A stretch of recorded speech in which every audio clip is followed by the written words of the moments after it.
Hello friends, welcome to माँ की रसोई। आज मैं आपके लिए लेकर आई हूँ कुलचा। कुलचा जो सुनने में ऐसे लगता है पता नहीं परफेक्ट बनेगा या नहीं बनेगा, क्या सही बन पाएगा। लेकिन इस तरीके से अगर आप बनाते हैं तो ये इतना परफेक्ट बनेगा कि आप इसे कभी इसके नाम से डरेंगे नहीं कि बनेगा या नहीं बनेगा। तो चलिए इसे बनाना स्टार्ट करते हैं। इसके लिए मैंने 500 ग्राम मैदा ले ली है। कई लोग आटे का भी बनाते हैं, लेकिन मैं मैदा से ही बना रही हूँ। मैदा के बीचों बीच हम इस तरह से एक होल बना लेंगे। अब होल में हमने आधी कटोरी दही डाला है।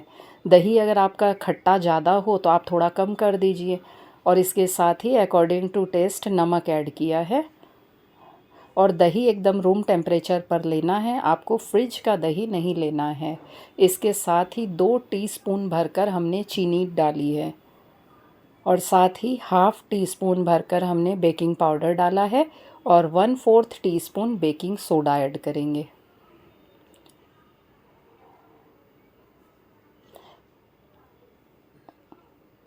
अब इन सारी चीज़ों को है ना हम अच्छी तरह से मिक्स करेंगे। देखिए ये एक ईस्ट का काम करेगा। आप तो देख ही रहे हैं किस तरह से इसमें देखिए बबल्स बनने तैयार हो गए और ये कितना फूलने लग गया है। आज हम इन्हें बिना ईस्ट के ही बनाएंगे। इसी तरह से घर के सामान से ही हम इसमें एक ठो ईस्ट का रिएक्शन करवाएंगे। अब इन्हें हम अच्छी तरह सारी चीज़ों को मिक्स कर लेंगे। जब हमारी सारी चीज़ें अच्छी तरह से मिक्स हो जाए तब हमने आधा ग्लास दूध ले लिया है। ये नॉर्मल जो ग्लास हम लोग पानी वगैरह पीने में यूज़ करते हैं ना, वही ग्लास है। इससे हम डो बनाएंगे। डो हमें बहुत ज़्यादा एकदम कड़ा नहीं बनाना है, इसका डो सॉफ्ट ही बनाएंगे। देखिए इस तरह से हमारा डो बनकर रेडी हो गया है। अब इसे हम ऑयल से ग्रीस कर लेंगे। ऑयल हमें अच्छी तरह से डो पे लगा लेना है, क्योंकि हम जब इसे रेस्ट के लिए रखेंगे ना तो इसे ढक कर तो रखना ही है, लेकिन उसके बावजूद भी क्या होता है ना, कई बार इसमें सूखी पपड़ी जैसी आ जाती है। तो इसे इस तरह से हमें गोल कर कर अच्छी तरह से ढक कर रेस्ट करने के लिए रख देना है 2 से 3 घंटे के लिए, जिससे कि हमारा डो अच्छी तरह से वो हो जाए, फूल जाए। इसे हम 2 से 3 घंटे के लिए रेस्ट करने के लिए रख देंगे। 2 से 3 घंटा हो चुका है। अब हम अपने डो को चेक करते हैं। देखिए ये कितना फूल चुका है। अब इसे हम अच्छी तरह से मसल कर इसे हमें चिकना कर लेना है। देखिए इस तरह से हमें अच्छी तरह से इसे चिकना कर लेना है। आप देख ही पा रहे हैं जब हम इसे फैला रहे हैं तो इसमें कितनी अच्छी जाली बैठ रही है। देखिए मैं आपको दिखाती हूँ। देखिए कितनी अच्छी इसमें जाली बैठ रही है। बस हमें इसी तरह का डो चाहिए है। अब इसके हम बॉल तोड़ लेंगे। हमें इसके जो लोई जिसे बॉल कहते हैं ना, वो थोड़े से मोटे ही रहते हैं, क्योंकि कुलचा थोड़ा मोटा रहता है। और इसे अच्छी तरह अंदर की तरफ टक करते हुए इस तरह से हमें इसे गोल गोल बना लेना है, जिससे कि जब हम इसे बेलेंगे तो ये फटे नहीं।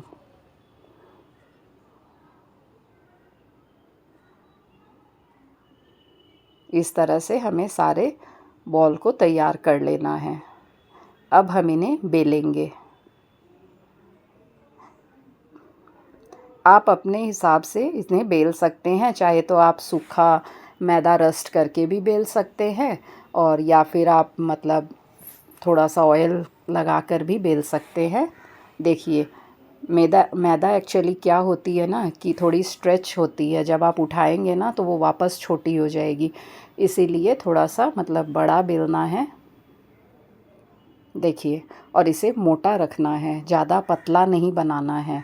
अब इस पर हम जो कलौंजी होती है ना, जिसे कई जगह काला जीरा भी बोला जाता है, उसे इसके ऊपर स्प्रिंकल कर देंगे, और साथ ही थोड़ा हरा धनिया फाइनली चॉप किया हुआ इसे डालकर, चाहे तो आप ऐसे हाथ से इसे दबा दीजिए या फिर एक बेलन चलाकर इसे अच्छी तरह से चिपका दीजिए इसमें। देखिए इस तरह से हमें चिपका देना है। हमने तवा गरम होने के लिए रख दिया है। अब इसे हम थोड़ा सा ऑयल से ग्रीस कर लेंगे तवे को।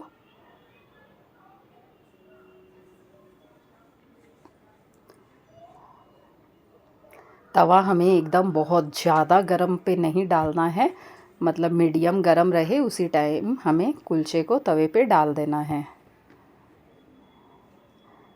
अब इसमें थोड़े से हम साइड साइड में पानी के छींटे मारेंगे तवे पे और इसे एक प्लेट से ढक देंगे, जिससे कि इसमें जो स्टीम बनेगी ना उसी में ये कुलचा फूलेगा भी और पकेगा भी। देखिए 1 मिनट बाद हम चेक करेंगे तो देखिए हमारा कुलचा नीचे से कितना परफेक्ट पक गया है, अच्छी तरह से ये सिक चुका है। अब हम इसे दूसरी तरफ से भी सेक लेंगे। हमें 1-2 मिनट के बाद ही इसे चेक कर लेना है। 1-2 मिनट हो चुके हैं, अब हम इसे चेक करते हैं। देखिए वाह कितना सुंदर ये मतलब सिक कर तैयार हुआ है। अब इसे हम तवा हटाकर हल्का हल्का गैस पे एकदम सीम फ्लेम करके और इसे हल्का हल्का सेक लेंगे, जिससे कि इसके किनारे वगैरह अच्छी तरह से सिक जाए। और देखिए ये कितना अच्छा फूल गया है, एकदम गोल मटोल गुब्बारा जैसा। मैं अब आपको एक दूसरा कुलचा भी डालकर दिखाती हूँ तवे पर। इसे भी हम पानी का मतलब स्प्रे उसमें डालकर तवे पर छिड़काव करके इसे भी ढक देंगे। इसे भी हमें उसी तरह से पका लेना है। जब तक ये कुलचा रेडी हो रहा है तब तक हम इसे बटर से अच्छी तरह से बटर ग्रीस कर देंगे इसके ऊपर। अगर आपके घर में बटर बहुत शौक़ से सब खाते हैं तो आप बटर अच्छी तरह से लगाइए, वरना आप ऐसे भी खा सकते हैं। अब हम दूसरा कुलचा चेक करते हैं। देखिए ये कुलचा भी लगता है सिक कर रेडी हो गया है। अब इसे हम पलटकर दूसरी तरफ से भी अच्छी तरह से सेक लेंगे। हमारा दूसरा कुलचा भी सिक कर रेडी हो गया है। बस इसे भी हम बटर से ग्रेस कर लेंगे। इसी तरह हम अपने सारे कुलचों को तैयार कर लेंगे। तो देखिए कितना आसान है ना कुलचा बनाना।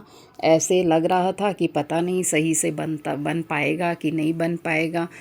तो और ये इतनी मतलब बाज़ार में अगर खाते हैं तो इतना महंगा भी रहता है। इससे अच्छा घर में ही आदमी को जब मर्जी हो बनाया और खाया। तो आप भी इस रेसिपी को ट्राई कीजिए और मुझे कमेंट में बताइए आपको ये रेसिपी कैसी लगी। अगर अच्छी लगी हो तो इसे शेयर और लाइक कीजिए और सब्सक्राइब करना तो बिल्कुल भी ना भूलें।